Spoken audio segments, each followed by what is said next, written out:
Ruční mop společně s mikrovláknovým návlekem představuje ideální nástroj pro manuální aplikaci nanolaků, jako je například Invisible Shield.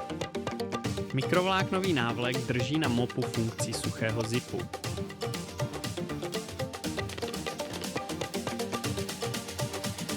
Návlek z mikrovlákna zbytečně nesaje a rovnoměrně nanáší nanoochranný lak bez plýtvání materiálem.